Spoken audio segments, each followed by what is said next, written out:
അങ്ങനെയങ്ങ് മറക്കാനൊക്കുമോ?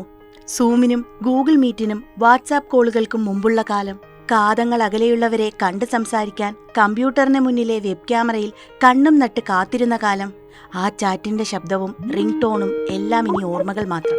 അതെ, സ്കൈപ്പിനെ പറ്റി തന്നെയാണ് പറയുന്നത്.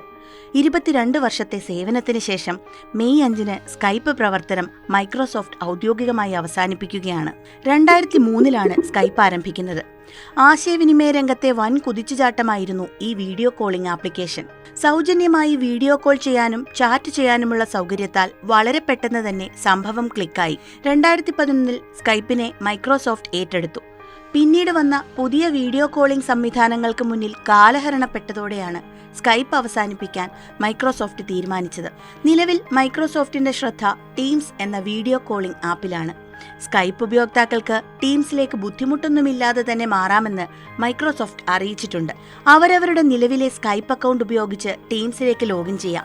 മുൻപുണ്ടായിരുന്ന കോണ്ടാക്റ്റുകളും കോളുകളും ചാറ്റുകളും ഉൾപ്പെടെയുള്ള എല്ലാ വിവരങ്ങളും ടീംസിലേക്ക് എളുപ്പത്തിൽ മാറ്റാം. സ്കൈപ്പ് നിർത്തലാക്കിയാലും സേവനങ്ങൾക്കായി പണമടച്ചിട്ടുള്ളവർക്ക് അവരുടെ സബ്സ്ക്രിപ്ഷൻ അവസാനിക്കും വരെ സ്കൈപ്പ് ക്രെഡിറ്റ് ലഭ്യമാക്കുമെന്നും മൈക്രോസോഫ്റ്റ് അറിയിച്ചിട്ടുണ്ട്. ഇന്റർനെറ്റ് ഉപയോക്താക്കൾക്ക് ഒരുപാട് അനുഭവങ്ങളും ഓർമ്മകളും സമ്മാനിച്ചാണ് 2 പതിറ്റാണ്ടിന് ശേഷം സ്കൈപ്പ് പിൻവാങ്ങുന്നത്. വിട സ്കൈപ്പ്. തന്ന സേവനങ്ങളൊന്നും മറക്കില്ല ഞങ്ങൾ.